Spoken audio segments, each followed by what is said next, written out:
Good evening, folks. It's Wednesday, May 6th, and this is our Tech Talk with Sergey Chernyshev from Cloudflare. We're really lucky to have him. He's going to be talking about how do you measure website speed? How can you tell whether there's a specific problem with your website, and how do you optimize it? So we're going to go through a lot of the things that I'm not even familiar with. I'm really excited to hear about this talk. And if you're catching up online, please like or share or subscribe.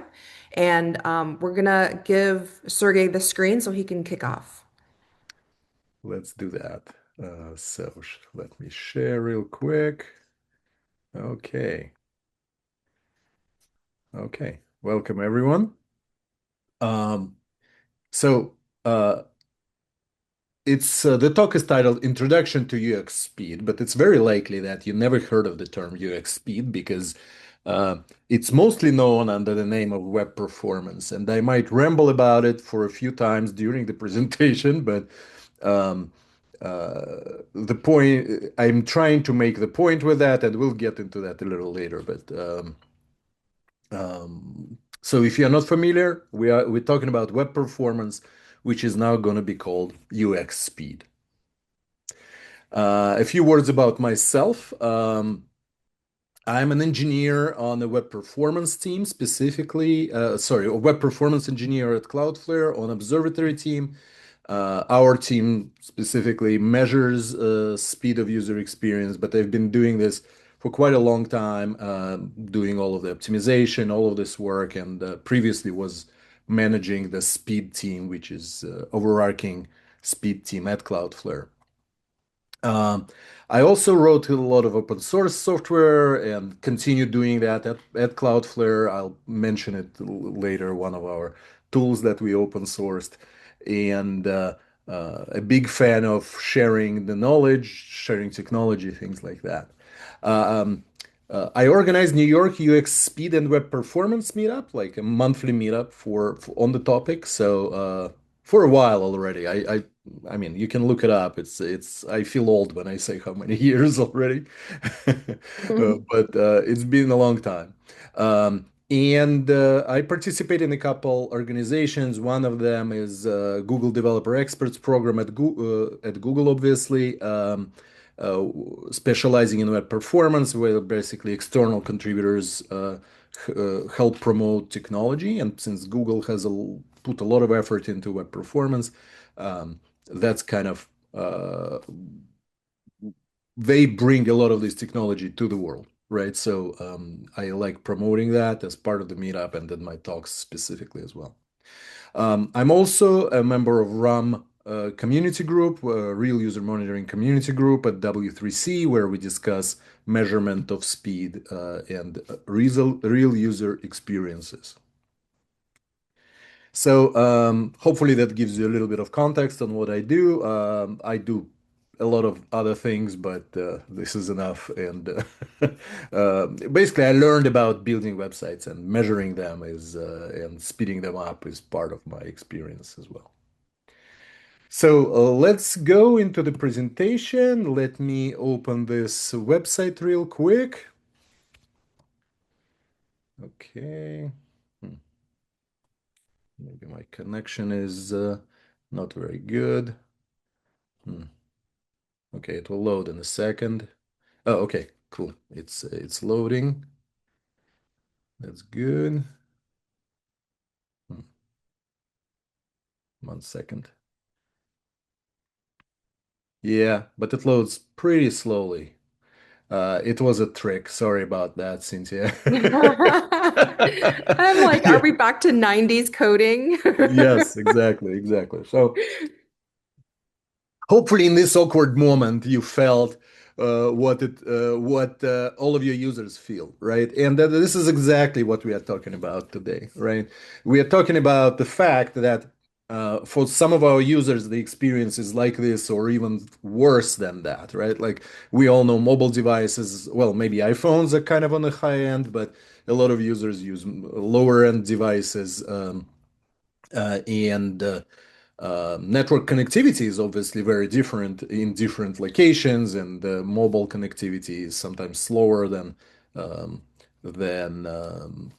Wi-Fi and your wired network connectivity in your offices. So this impacts user experience, and nothing is as intimate as the device in your hand that suddenly starts to be a source of frustration for you, right? And um, this is the topic that we are discussing. We are discussing not the technology. We are not discussing, even though there's plenty, we are not discussing the specific devices, specific tools, or anything like that. We are discussing the fact that speed is part of user experience, hence the name. I mentioned that I will be rambling about it quite a few times, but um, um, the point is that we want to provide good experience to our users, and traditionally this was not part of uh, engineering aspect. It was always designers, product managers caring about user experience, while engineers made it happen, right? Well, good engineers care, and hence we are talking about it right now, right? And um, uh, the reason is not just a feel for it that hopefully you had just experienced, but also business. In the end, frustration converts into bad business, right? And the opposite of it, happiness converts into good business. If anything you live with today is this slide and this specific resource that if you talk to your colleagues, to your bosses about business and how you need to spend more time optimizing speed of user experience or web performance. You need to justify it. And these are resources that talk about the impact that just speeding up, not adding features, right? Not redesigning, just speeding up the experience can give you. I mean, you can see quite impressive things, right? Like 3% increase in conversion. Sometimes you cannot really change your branding to accomplish that, right? Like this is amazing results. I know the number 3% sounds small, but on the scale of your company where all of it is just making it fast, it's amazing. Adobe saw 35% increase in visits and 20%, 21% more mobile uh, engagement, right? This is significant numbers. This is numbers that are similar to what you would see when justifying any other technology project, right? Again, new features, better hardware, whatever the other project comes to mind, right? Uh, and it converts to real money. Like a train line, like published a good study about making just increasing the decreasing the latency by 300 milliseconds. 300 milliseconds. It's like faster than blink of an eye, right?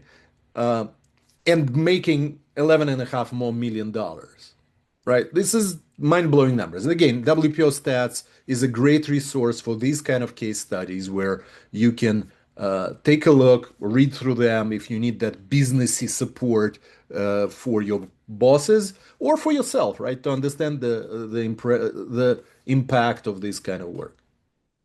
Uh, and another interesting study from 2009, quite an old study already, was by Google. That's why I highlighted it here as well. And by the way, this is not the full list. The site has many more stories like that. Mhm. Um, that 400 millisecond delay caused uh, 0.21% less searches, right? I feel like the number is actually wrong. I think it's 21% searches. I need to fix this slide. My bad. 0.21 ratio, right?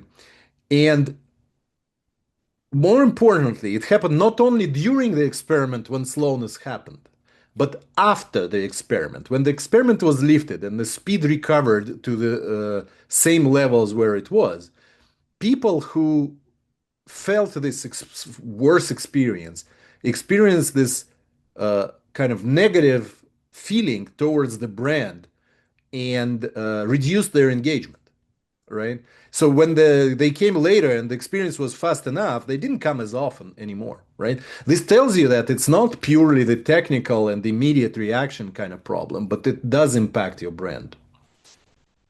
So hopefully these stats are give you a good business motivation for improving user experience. And part of this work that you do when you when you improve user experience for speed is measurement, because it's very hard to reason or talk about uh, this speed of experience with just looking at it, right? Like the pictures and the design, the functionality, we can discuss through the images, right? Like, or through mock-ups, or through touching and using the mouse with the tool. When it's speed, we have to measure in order to discuss it, because otherwise it's very hard to reason and convey the message to each other.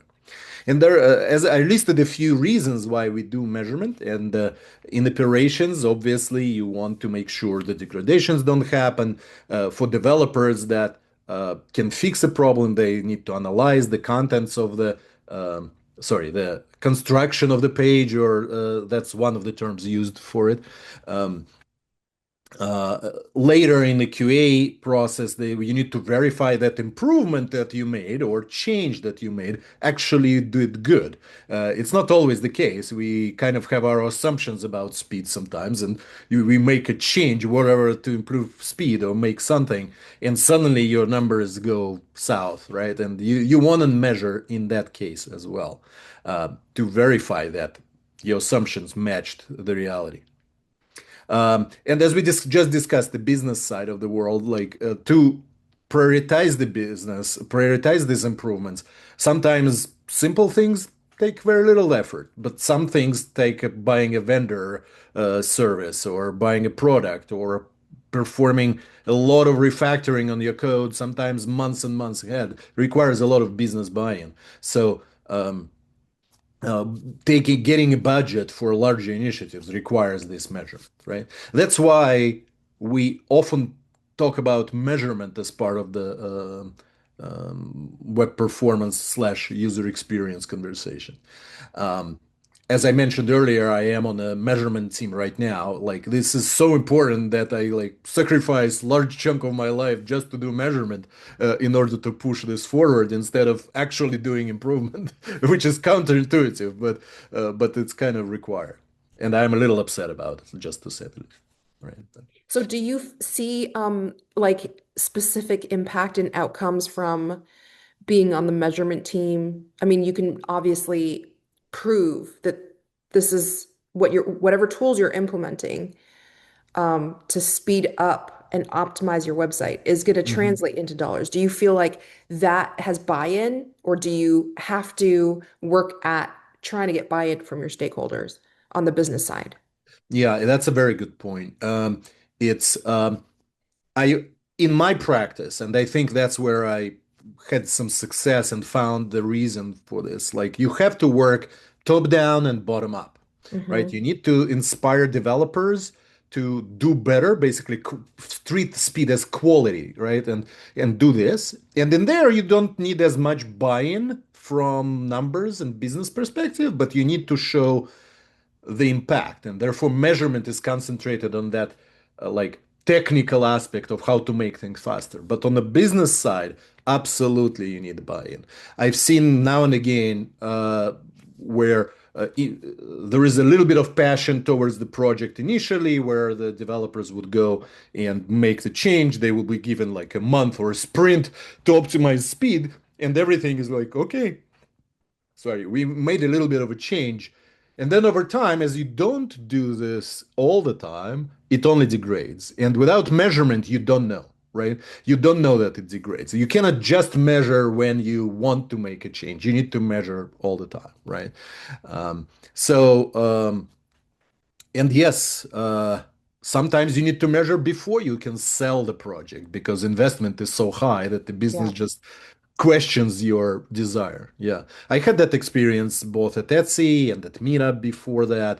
I worked at the company Meetup, which Hmm. is like not just organizing it, and before that at Bed Bath and Beyond, where justification and correlation with business value was critical. That's kind of why I spend so much time learning statistics, even though I don't really like it Yeah, personally, that makes sense. you know. So hopefully that answered that question. Thank you, Cynthia. Yeah, for sure. So speaking of um, developers versus business, right? There are two major types of measurement that you need to that we do perform, and that is synthetic testing or and analysis. Remember, I mentioned that for developers, analyzing the page for what causes the slowness is very important. And usually that involves these waterfall charts that are displayed here, right? Sometimes you need to look at the video of the recording of how page has loaded to understand what has happened. Not trusting the textual report that, oh, things are slow, but actually seeing what's going on and stuff like that.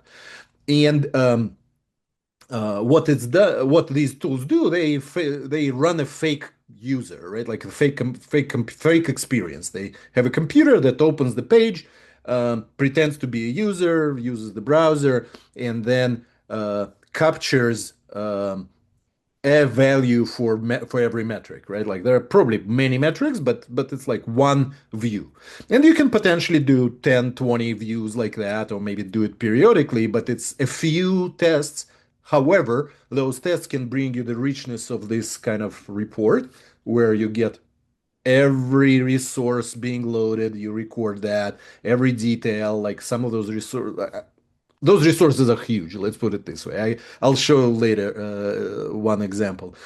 And you can capture things like video, right? Like you wouldn't be able to do it in production from real user using it, from every user using it. Or you cannot capture the video. Just it just doesn't make sense to record every screen out there for many reasons, privacy to begin with, right? But also like volume as well. But synthetic testing allows you to capture this data so you can analyze a lot of it.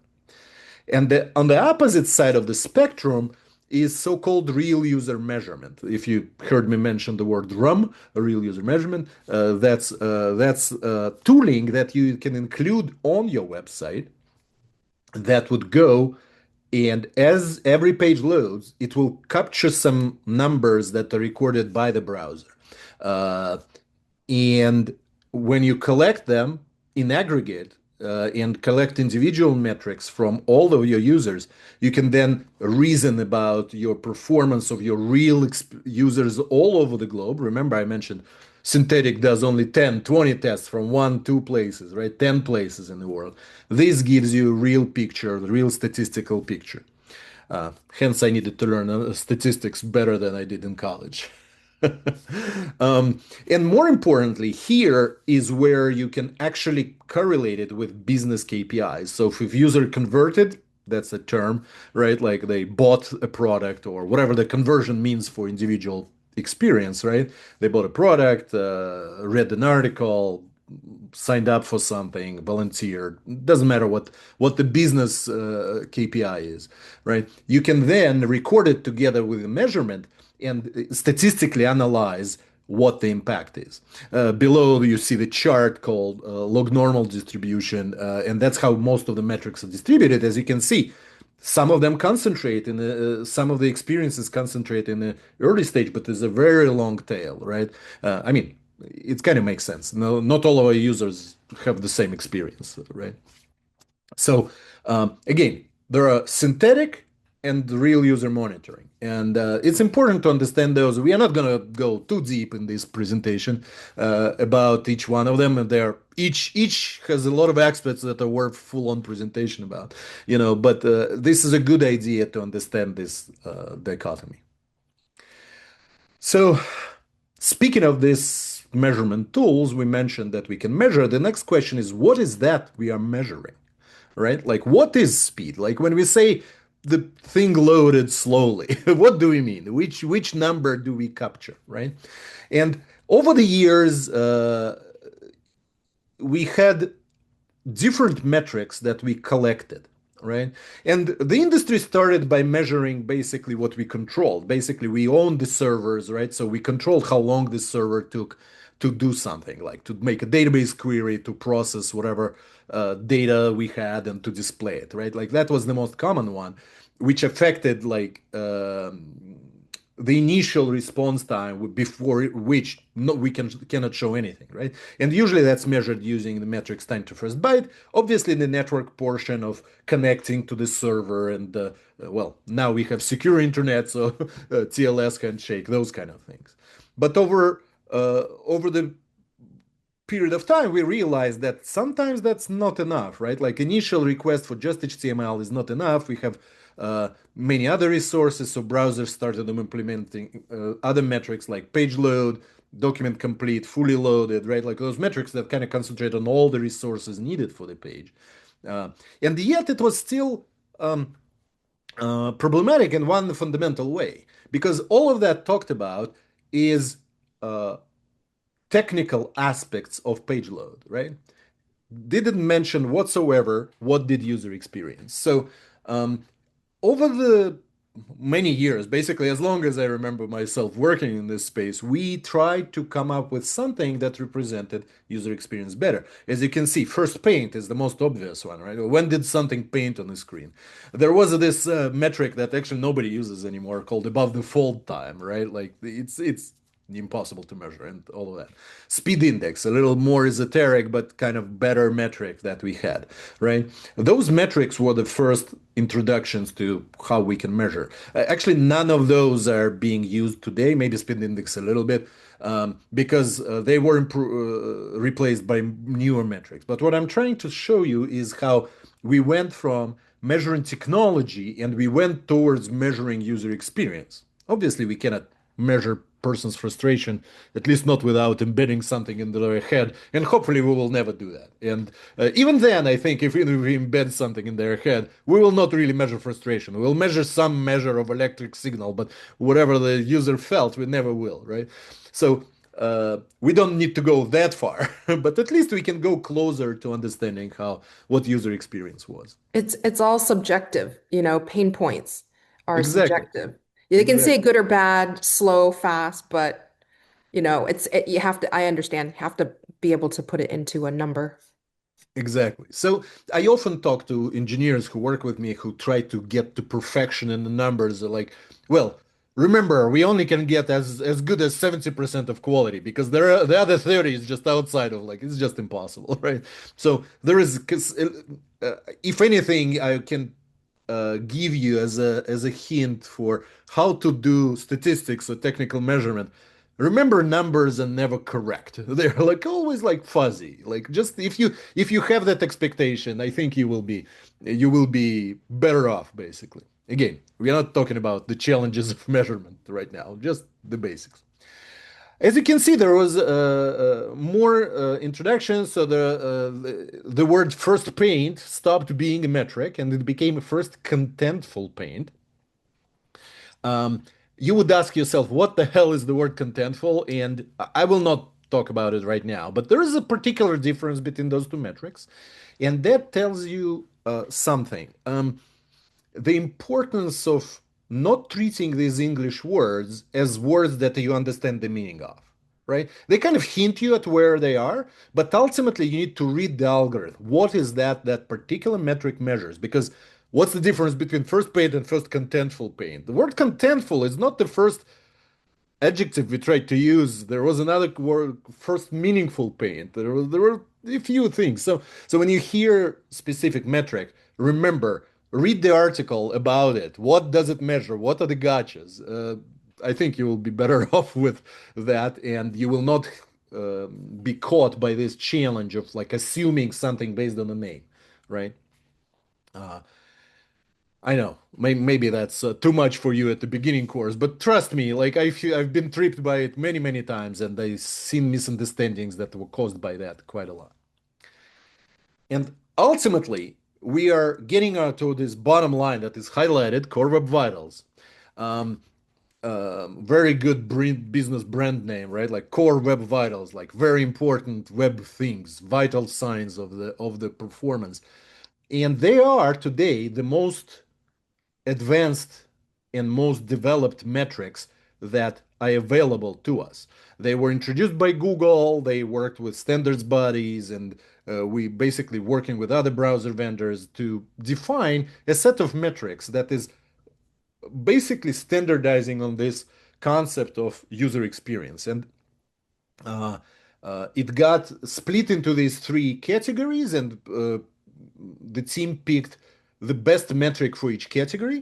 But and more importantly, they also assigned thresholds of considering what's good, what needs improvement, and what's poor. Before that, we were always debating what is the right number. We tried to measure, establish it, and suddenly the push that Google did on these metrics created this common understanding. And today, I think if you're starting to work in web performance space, wherever you come from, search engine optimization world, from engineering world, these are the metrics that are the most known. Are they the best? Yes, they are the best. Are they the only metrics you need to measure? Probably not. But this is a very good start, and these thresholds are a good start. You again, for your business, the numbers might be slightly different, but this is a very good start. So understanding these three metrics is important. That's why I have dedicated slides for each one of them. um, so this category of experience, of loading experience, experience of seeing content arrive from the server being displayed on the screen, is measured by this largest contentful paint. You can think of it as a largest element on the screen that is not just background, right? Like contentful means like there is some content in it that is displayed to the user. When this is displayed, we measure that number and we say, okay, this is when user could see the most important content on the page. And as you can see, the thresholds are 2.5 seconds is considered good experience, right?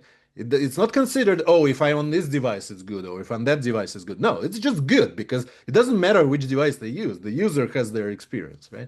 And again, this we can talk separately about how thresholds were established or anything like that. It's a very long work and hard methodology to accomplish. But having this green, yellow, red markers was very important. So oftentimes not oftentimes, sorry, this metric only measures two things: images and text, right? Individual largest text element or individual largest image, depending on which one is largest on your page, right? Like that one is the one that will be picked up. Um, uh, it also applies to videos because video poster, so-called poster that is displayed before video plays back, is also considered as a largest contentful paint element, right? So that's how you reason about loading experience. And I think this is our like primary metric today, right? Like the best metric we got, again, not without flaws, but the best, right? Um, Can I the ask a next one, quick talk. Oh yeah, question yeah, about absolutely. the previous one? Yep. Does this also depend on like image and video size? Because I used to work in TV and film, right? And when we were doing digital streaming, there was a cap that you had to be placed on certain content, like high definition video, 4K. If you have images, the higher the resolution, the larger the file, that Yep. affected Yep. speed. Is that the same today? Yes, absolutely. I mean, Okay. it's the basic physics, right? Like if you have more bytes to send from one computer to another, it takes longer, right? The physics are more complicated, and if anyone is interested, reach out to me. I can talk at length about it. In fact, we did have a few very long presentations about it. Videos are slightly different. We actually had a session a couple months ago where we did deep dived on that at New York Web Performance Meetup. I think it's already online, so if you want to watch it, I'll be happy to share a link. But ultimately, the size of the images is very Hmm. important, but it's not the only thing, right? Before image starts loading, there is time as well. And sometimes that's actually the problem, right? So when we talk about synthetic analysis, that's the tool that you need to use to understand what specifically impacts it. And by the way, for LCP, there are a few new metrics, sub-metrics called LCP subparts, very smartly named, that kind of tell you where you need to look more. Right? I didn't want to bring them up here, but it's basically presentation, download, time to first byte, basically until the first HTML started loading. That because that's a prerequisite for everything else that's also important and all of that, right? But I think at our meetup we run the um, kind of help sessions called Meet for Speed, where you bring your website and we just analyze your website using these tools. And I would say size of the image is probably every time we need to discuss that, Okay. Sizes, formats, because there are Yeah. many formats that can help optimize that. Sizes kilobyte wise, but also sizes on the screen. If you have a small display of a very large image, you don't need it to be this many bytes, right? Um, Hmm. Again, a very common example in the e-commerce world where you want to see zoom in on the product image, right? Well, Yeah. zoom in, you give them a big image. But for the thumbnail in a list of other 20 thumbnails, you don't need such a good image to display anything, right? So it's a strategy on choosing the right size and all of that. In fact, Okay. Yeah, I got don't want it. to promote the product, but Cloudflare has a product for optimizing images on the fly, kind of where you define which size you want, for example. Okay. And not it's not we are not the only ones providing such product, but this is like a problem that needs to be solved. Agree. Hmm. Exactly. Very, very good question. I want to come back a little bit to it's not always the image that is an LCP element.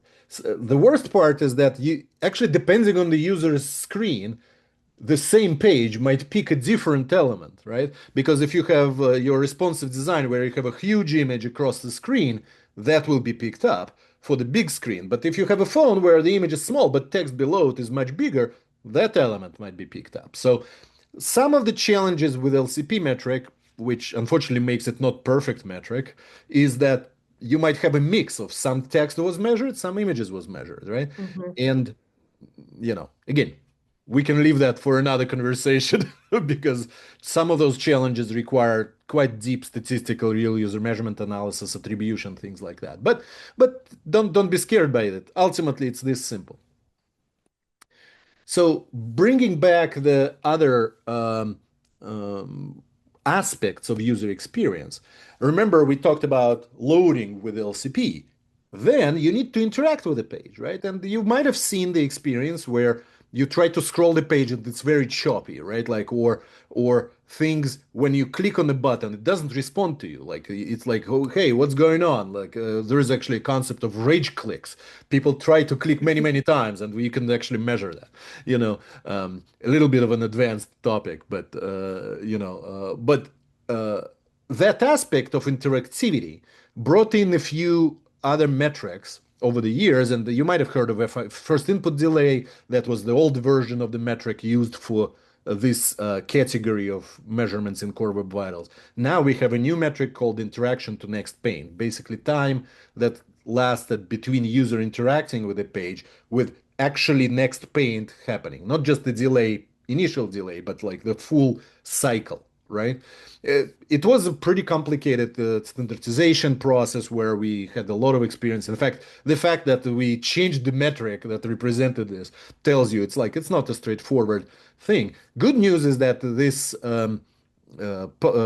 year, all three browsers support the metric, right? Like all finally, both Firefox and Safari finally implemented both LCP and INP metric, and you can measure them across all of your devices. Because of that, before that, I'm sorry, we had to deal with just Chromium data, which was a Hmm. challenge, right? But if you have very JavaScript heavy applications, and many of us like those React frameworks and other powerful frameworks that supposedly very good for your users, well, basically, if there is a lot of JavaScript, imagine uh, how much execution needs to happen, how much CPU is going to be consumed. All of that impacts user experience. So um, these days, don't believe the promise of fast framework that is very heavy JavaScript. Basically, I think it's one thing that it's one good rule of thumb. If it's a lot of JavaScript, doubt the performance, use INP to measure it, understand where slowness is. Uh, I think this will help you a lot. And you can see the numbers are pretty damning. Like 200 milliseconds for this interaction to next pane, right? You cannot do a lot in 200 milliseconds, right? So it is a pretty complicated topic. I think it's like it requires quite a lot of work. Like my co-organizer Jenna is special. She worked at Slack and now at Notion, like a very rich React-based applications. She gave a talk about a year and a half ago about how to optimize for this specific problem, right? So this is one other thing you need to pay attention to and kind of be aware of when you start developing your web applications. And this brings us to the third metric that is, um, funny enough, one of my favorite ones. No, because it describes one of my least favorite experiences when things shift on a screen as page loads. You might have experienced it, right? Like you load the page and suddenly things move around, and you're like, Mhm. "Hey, I wanted to click here. I tried to read that," and this metric quantifies that uh, part of the degradation, I should say, right? It measures basically how much each element moved in a visible space of the screen, right? And gives you a number. Notice that it's not measured in seconds, it's measured like in percentages of the screen, kind of. It's a little harder to understand, but basically, if you think what was the percentage of the screen that moved during page load, well, I think that is good, and it accumulates it across the whole experience, right? So Uh, is an example of this if I go to a free news website, not a paid one, not a paid subscription, but if I go to a free, and I know you probably know this, like Yahoo News, there's ads everywhere. There's pop-up ads, there's ads on the side, there's scrolling ads. Yeah. There. And to tell you Now, the truth, the ads themselves might not bring this problem on their own, right? Uh, yes, none of us love ads, right? But you're absolutely right that but the usually, ads itself loading, I think the ad correct, loading correct. The will affect the experience of performance of the actual content. Yeah, usually if developers did not think about it very thoroughly, the ads will be shifting your content left and right. And I'll actually cover that shortly, like that experience. So that's one of the most common experiences. In fact, that's how what I documented as part of this very early on, and it keeps being the worst offender. Hmm. But another example is you're trying to click the buy button. Sorry, you're trying to click the cancel button on the order, and when things shift, you accidentally clicking a buy button. This one is like very painful, as well. And that can happen. And that can happen. It's been happening, and uh, that is like the ultimate pain that people experience, right? I mean, maybe money is not the ultimate pain, but you know what I mean. Um, Hmm. you did not expect to buy a product. You wanted to cancel it, and suddenly you pressed the wrong button because of this, right? So, again, this one is actually not available in all three browsers. It's still only available in Chromium browsers, which means, when I say three, I mean browser engines, because Microsoft Edge and Chrome use actually the same engine called Chromium. So both of them support this metric, and the other two, Safari and Firefox, do not support this metric yet. Like standardization is complicated process. They need to update quite a lot of infrastructure. It's being discussed, but it hasn't been in this interoperability effort yet, you know. So I mentioned these three metrics, right? Capturing and knowing, understanding them and capturing them and understanding what can contribute to those degradations or slower numbers or you being in the red or yellow instead of the green is probably the core um, work when we talk about web performance work today, right? Again, metrics themselves are not the goal. It's what we are trying to accomplish by improving these metrics is the goal, right? If you noticed, I in my description, I want to be called uh, speed designer and Designer. I not was going to go back to that speed and ask engineer. you why Yes. the engineer was crossed out. I want to be called a designer because a lot of this is about experience. A lot of it is a much more touchy-feely and much more impacting each individual user. This is exactly what visual designers do today, right? Hmm.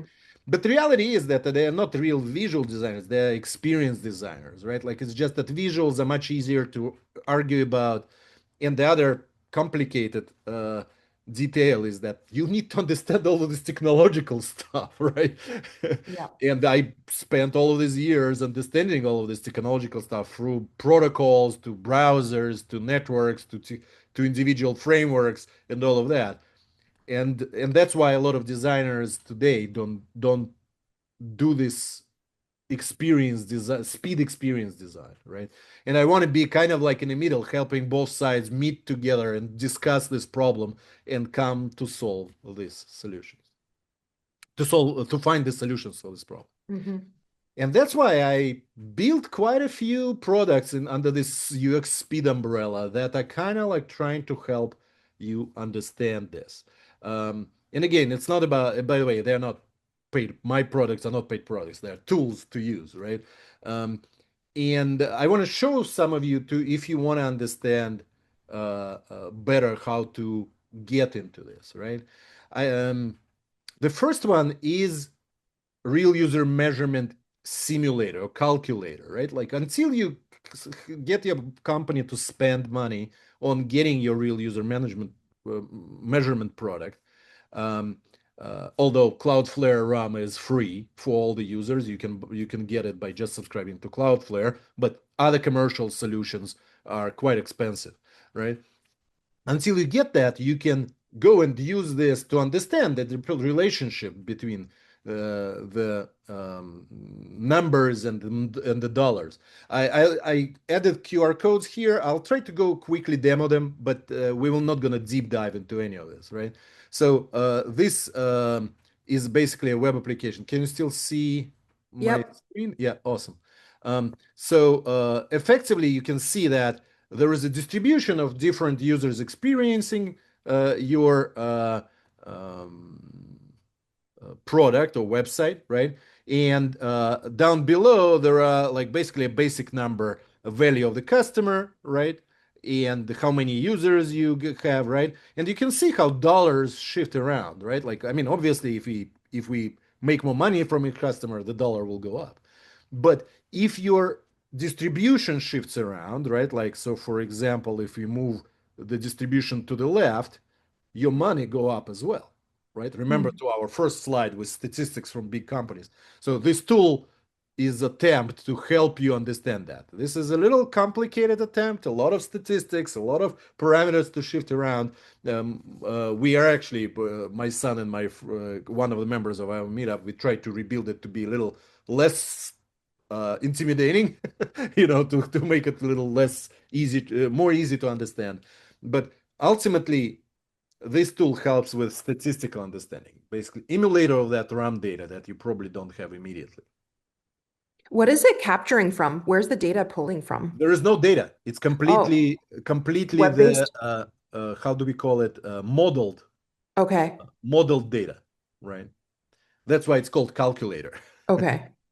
By the way, fun fact that I built it when my company that I worked at the time could not afford the tool and I needed to justify buying the tool, right? Hmm. So I built a tool that showed them how the data can be, and then we bought the tool to understand how our data could be, right?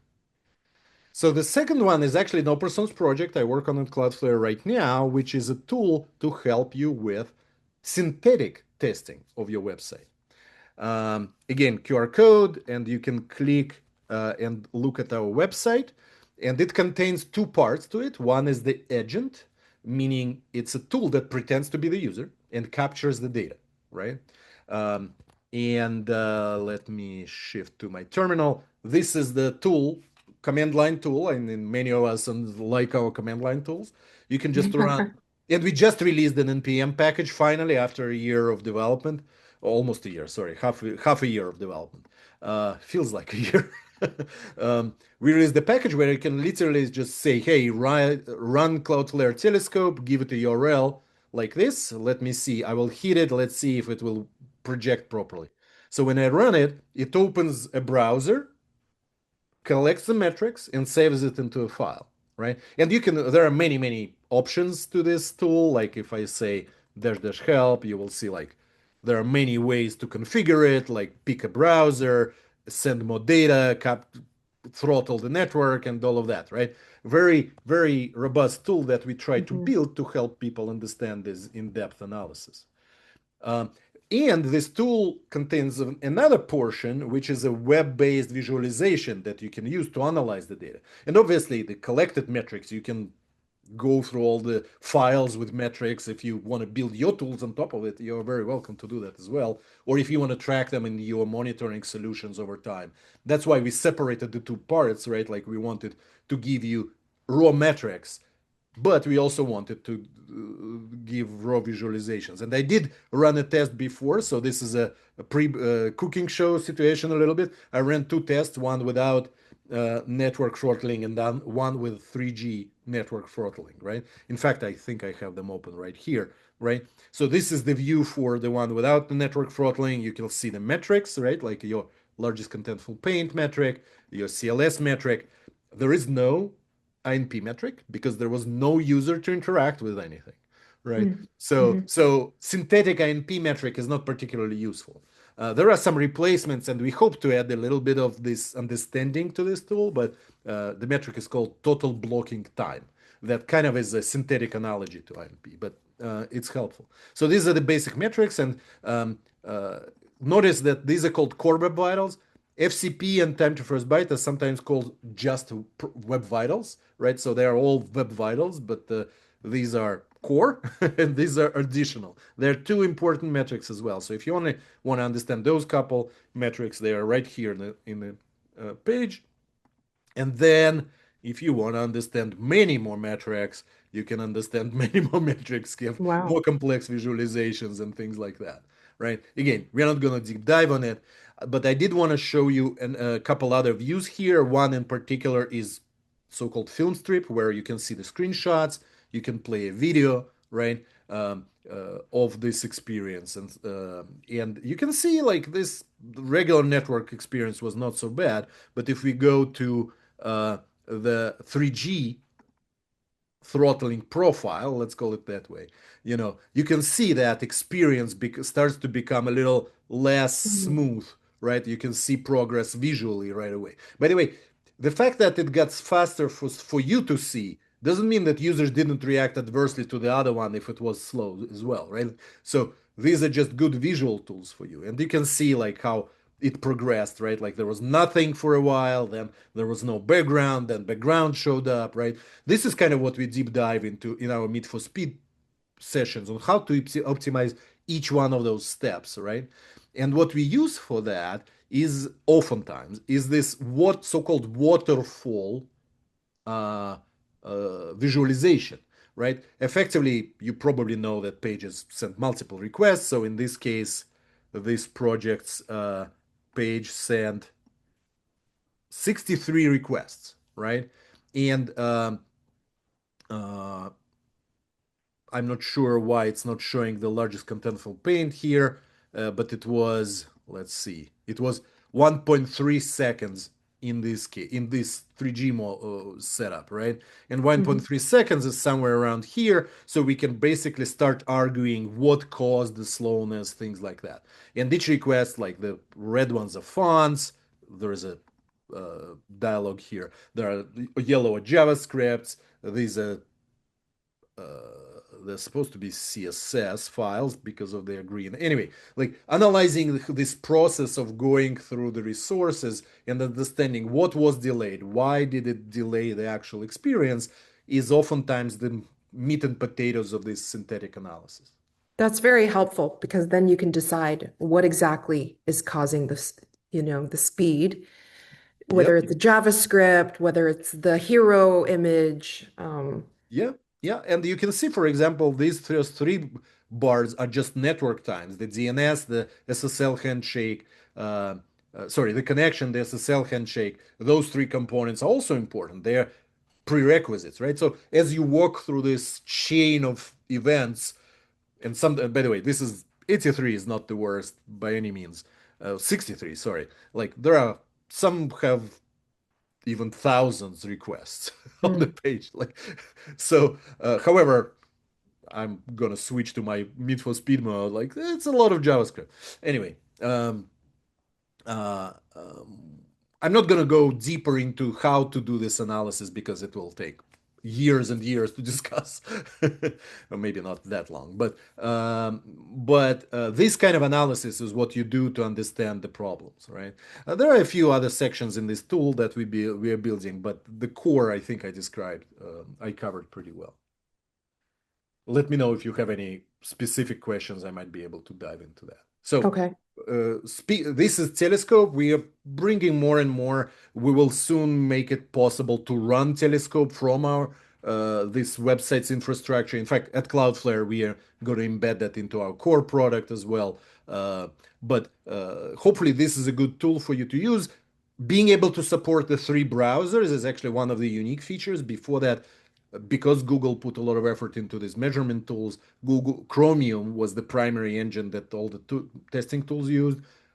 Being able to use all three browsers, or rather four, because it works with Edge as well, is quite an effort, and we are very glad we are actually accomplishing that. By the way, I did not, or maybe I did mention, it's open source. It's available on GitHub. You can contribute. You can file That's the very bugs, first thing ask I was thinking questions. of. All of Yeah, our engineers are going to get excited to look at the source code.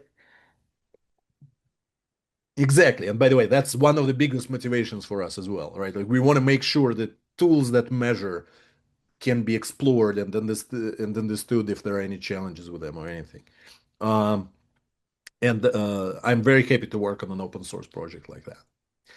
So the other two projects are a little less engineering centric and more user experience centric. So I built this um, museum for people to experience what slowness means, right? Oftentimes we talk about these technical aspects of this metrics. Like I gave you so many caveats and complex explanations of things that you it can go over your head. But I wanted to build the experience where you can actually try and see what slowness literally means to you, how you can feel about it. And each of these exhibits, and right now there are four, I might bring more. It's like recent projects.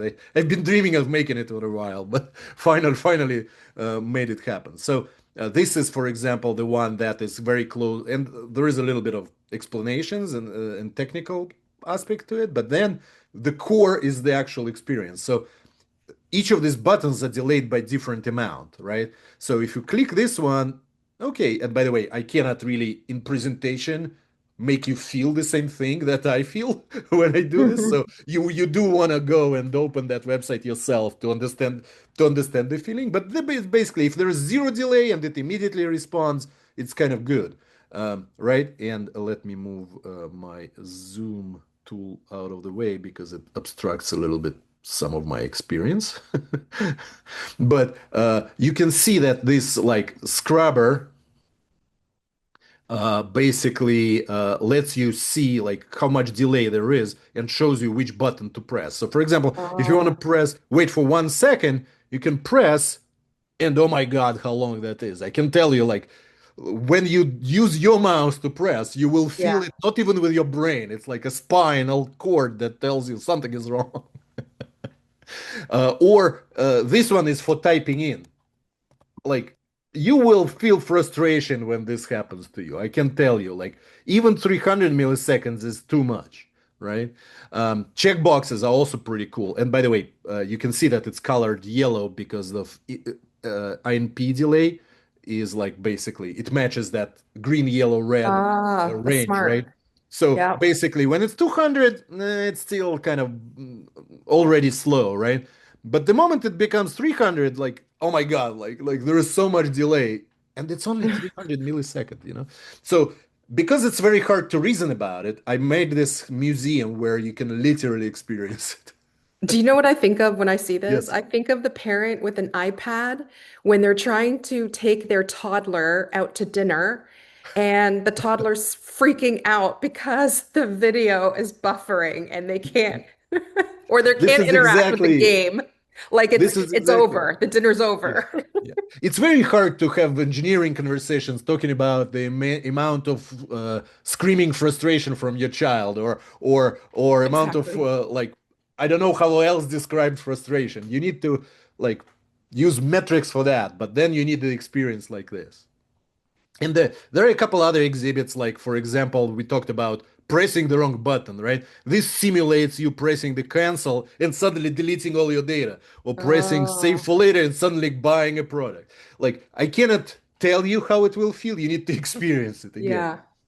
Again, this is obviously fake scenario. Like on a real $1,000 product in a real e-commerce website, you probably will feel it better. But I try to make it as close as possible.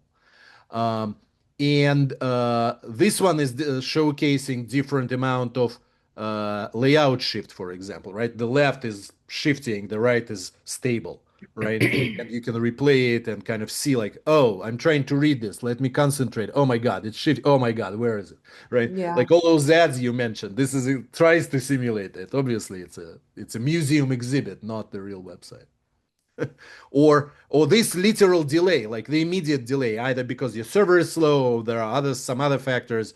So basically, uh, if your website is slower by 2,500 milliseconds, this is the difference.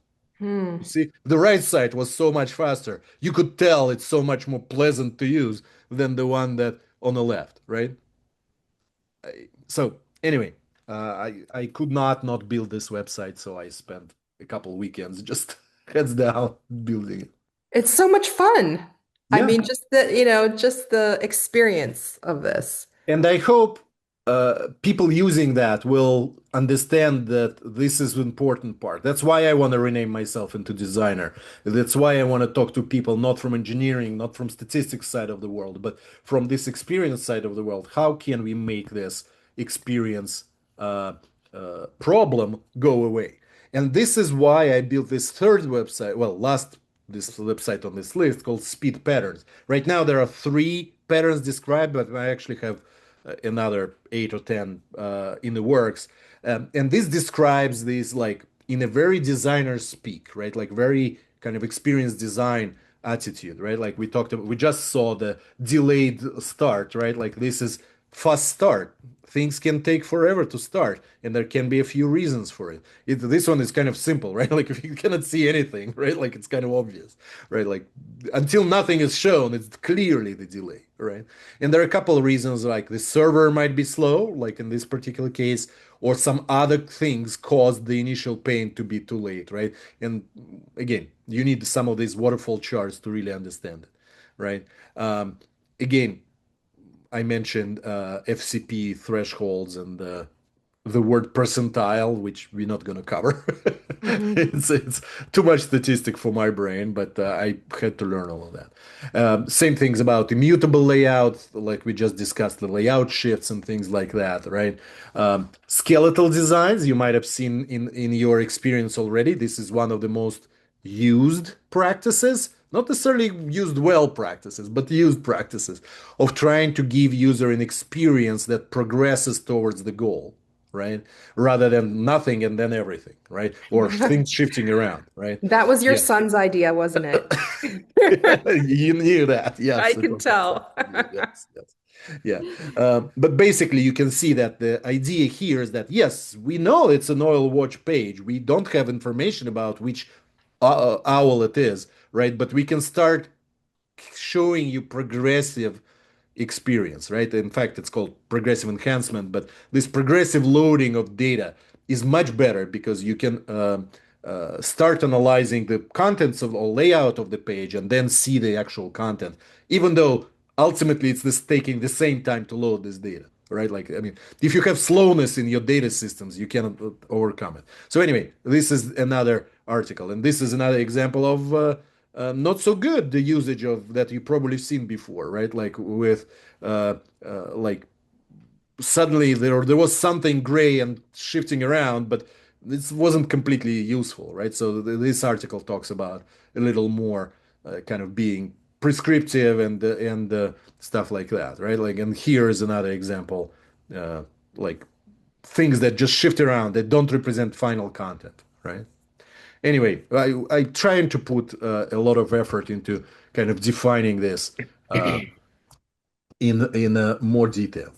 So this is it on from presentation perspective, right? And we are slightly over time even, No, it's but perfect considering yeah, I asked questions too. yeah. And I hope you you understand that this is a journey, right? Like this is a journey from understanding why you need it, understanding the measurement part.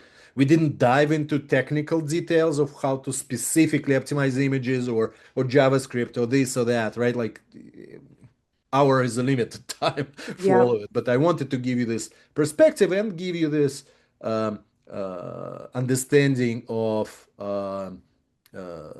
design aspect of it, right? Like very customer user feeling aspect of it, because a lot of engineers concentrate on engineering things. Hmm. And they always need to remember that ultimate goal that we're trying to accomplish. It's not about your server. It's not about your network. It's not about the specific number you're trying to squeeze in somewhere. All of that is in the service of user experience.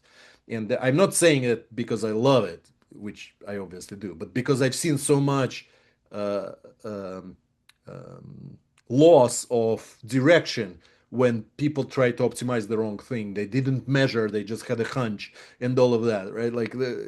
All of this is developed through hard experiences of people not going in the right direction. Yeah. That's why I wanted to give this talk. I love that. And a lot of this has to do with kind of governance too, setting up a certain amount of governance for that so that each team has a focal point of like why are we doing this?